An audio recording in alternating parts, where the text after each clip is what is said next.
Hola, bona tarda. Bé, moltes gràcies per convidar-me.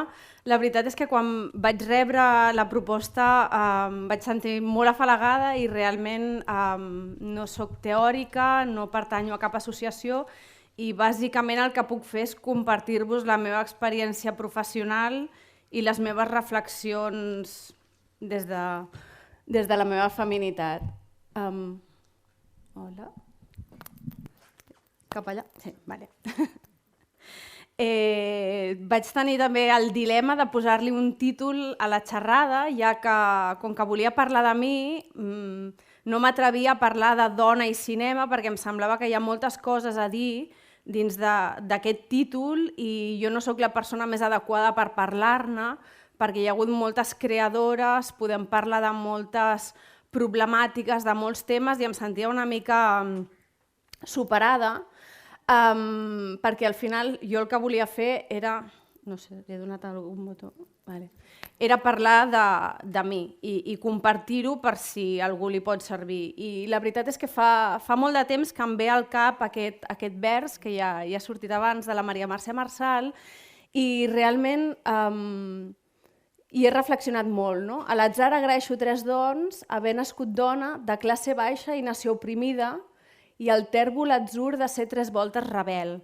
I parafrasejant una mica tot plegat aquesta reflexió, no volent entrar en el tema de la classe baixa i la nació oprimida, que portarien a una altra xerrada, sí que pensava que segurament el fet de que ser dona és un fet a reivindicar, però també el fet d'haver decidit fer cinema, que per mi ha estat algo molt vocacional, ve també de la meva rebeldia, podem dir. Vaig pensar que parlar de dona i cinema sent 2 cops rebel tenia molt de sentit. Aquesta sóc jo, sempre m'he sentit dir que he estat molt repetània, molt rebel, una nena no fàcil, difícil, un xicotot i crec que en el fons té molt a veure també amb la necessitat que sento d'explicar-me i de defensar també les meves idees, la manera en què vull explicar-les i com portar-les a terme. No? I d'alguna manera tot això ha anat molt lligat a la meva vocació, perquè més que una professió el cinema per mi és una manera de viure i és que no em puc imaginar viure d'una manera que no sigui fent cinema. I m'agrada molt parlar del cinema, no tant amb paraules com parlar d'artistes o parlar de cineastes, que potser és una figura que veus una mica aïllada i en un pedestal, no? Una mica, sinó com a contadora d'històries. No? La paraula que tenen els anglesos de storyteller a mi m'agrada molt perquè al final és el que fem sempre, que és explicar històries que d'alguna manera t'han arribat, t'han enganxat i no et deixen anar fins que aconsegueixes explicar-les. A casa sempre havíem sigut molt cinèfils, m'he criat amb el meu avi, amb la meva mare veient pel·lícules i els meus referents de petita eren Ava Gardner, eren l'Escarlata O'Hara de la Vivien Leigh, la Katharine Hepburn i jo volia ser com elles, o sigui, i per què no jo podia ser com elles. Amb els anys vaig descobrir que tot era més complicat. No sempre és plantejar-te el que vols ser, sinó que hi ha molts elements i a part que hi ha un ofici que és ser actriu, com ja ha explicat la Júlia, i que és molt complicat, però vaig descobrir que hi ha una cosa molt més interessant i és que en les pel·lícules existeix la figura del director, que era una cosa que jo, evidentment, quan veus una pel·lícula no el veus, però vaig descobrir que hi havia una persona al darrere decidint què han de fer aquests actors, com s'han de comportar, quina història explicar, quin ordre, quina música, i llavors vaig pensar, això sí que és el que he de fer. Vaig estudiar cinema, vaig estudiar humanitats i la veritat que van ser uns anys d'aprenentatge molt bonics perquè d'alguna manera vaig descobrir que hi havia gent com jo, gent que tenia la necessitat d'explicar històries i que hi havia un ofici, no? Que es podia aprendre com explicar aquestes coses.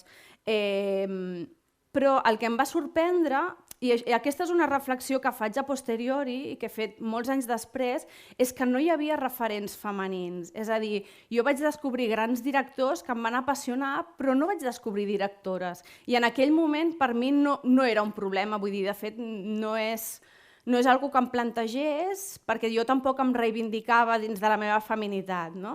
Ja prou difícil era, diguem, intentar explicar històries a través del cinema, com a sobre reflexionar sobre quina diferència hi ha de fer-ho com a dona. Sí que vaig estar a París, vaig descobrir Agnès Varda, però tampoc, quan vaig descobrir certes directores, tampoc em van impressionar molt i tampoc vaig decidir que fossin el meu referent. I d'alguna manera vaig decidir explicar les històries que jo volia explicar a la meva manera. I així va ser com vaig començar. Vaig fer primer 2 curtmetratges i després vaig començar amb llargmetratges documentals. Les 2 fotos de dalt corresponen al meu primer llargmetratge documental, que es deia Notes al peu, i que era un viatge personal per terres espanyoles, una mica cercant elements que parlaven del passat, parlaven del franquisme.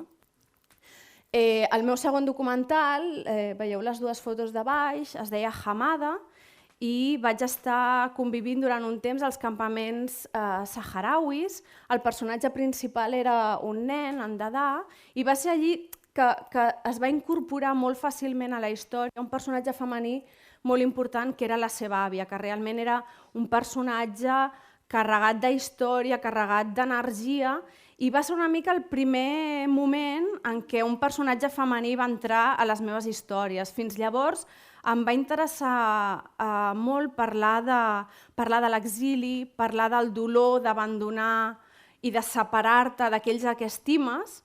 I el que us deia, no tenia la consciència de que feia un cinema femení o marcat per les necessitats que jo tenia com a dona, d'explicar-ho com a dona, però sí que després vaig poder fer aquesta reflexió i vaig veure que realment era molt important el fet de ser dona i explicar les històries que explicava. Sonata per a violoncel és el primer llargmetratge de ficció que vaig fer. Clarament el personatge protagonista és una dona. Per mi hi va haver un pas important, no només del documental a la ficció, sinó que també en el camí vaig ser mare. I de fet vaig ser una molt mala madre, perquè embarassada de 5 mesos me'n vaig anar a presentar el documental als campaments saharauis, amb 4 mesos em vaig emportar el meu fill a la Berlinale perquè m'havien seleccionat al Talent Campus. I la veritat és que amb tot això, cada cop el fet de ser dona i de viure aquesta maternitat va estar també més present en les històries que explicava. També, com us explicava abans el Jordi, aquesta pel·lícula parla de la fibromiàlgia i la protagonista, la Montse Germán, és una violoncel·lista del més alt nivell, és una dona que ha abandonat una mica tot el que hi havia al seu voltant per poder dedicar-se a la seva carrera. En certa forma és un personatge molt masculí, també, que viu l'èxit professional sense cap problema ni cap remordiment, però alhora comença a patir fibromiàlgia, a patir dolors crònics, i això fa que es replantegi moltes coses. També és veritat que vaig tractar aquest tema perquè la meva mare és afectada de fibromiàlgia. Llavors, d'alguna manera, sempre hi ha elements personals en les meves pel·lícules i aquesta jo crec que és una de les on es veu més clar. I us he portat el tràiler, per si no heu vist la pel·lícula. Són 2 minutets. Acabo de tancar un precontracte amb Berlín, però proposen un altre repertori. Borjak. Fa anys que no toco Borjak. 15 anys, per ser exactes. I tu com estàs? I la mama? Sin novedad en el frente. Avui em fa una mica de mal aquest braç, però no és res, ja t'he dit que no he dormit bé. Felicitats, ha estat un bon concert. Gràcies. Rovira. Abel Costa.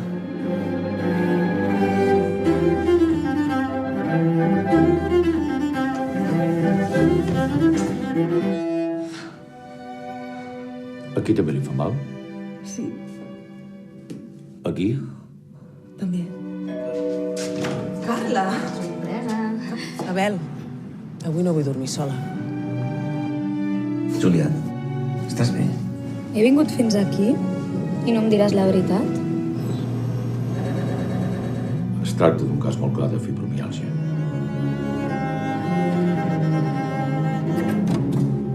T'omples la boca de paraules grandiloqüents i et penses que ho saps tot? Però si ni tan sols és capaç d'enfrontar-te allò que tu vols. Suposo que ja no te'n recordes massa de la meva infància, no? Al cap i a la fi tampoc no la vas disfrutar gaire. A ta mare l'he cuidat tota la meva vida. Qui l'ha de cuidar millor que jo? Li donaràs tu el menjar a la boca? Li canviaràs els bolquers? Júlia, mira que ho intento, però no aconsegueixo entendre. Júlia, hem fet bé de suspendre. Júlia! Júlia! Hola!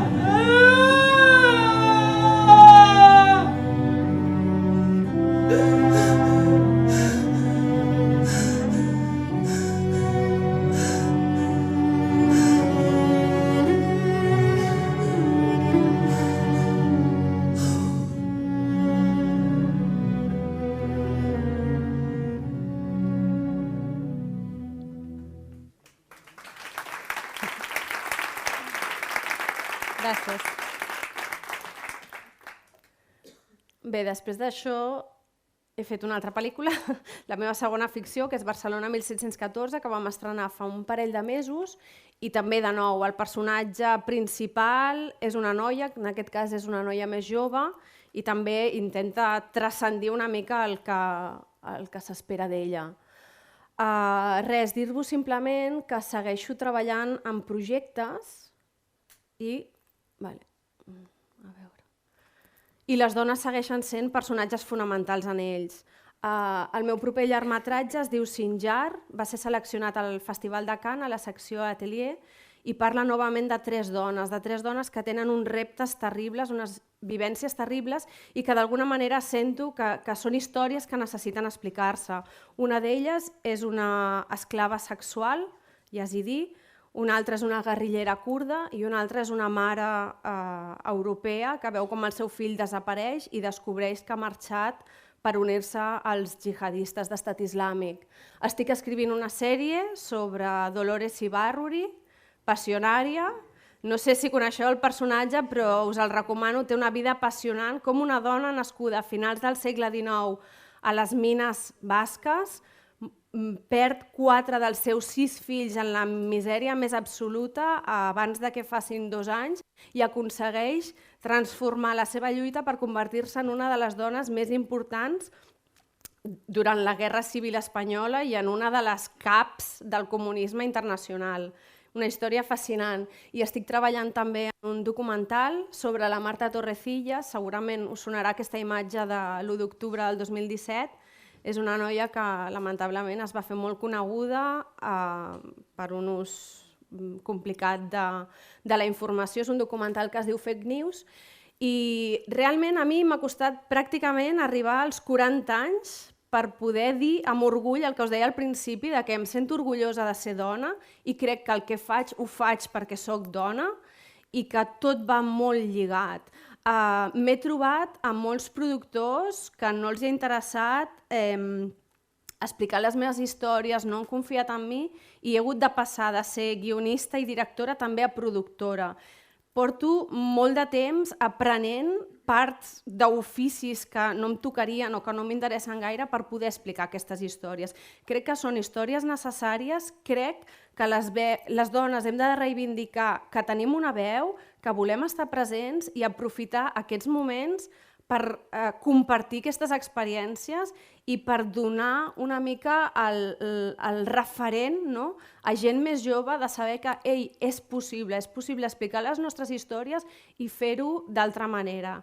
Així que res, moltes gràcies, si us ha pogut servir me n'alegro. Gràcies.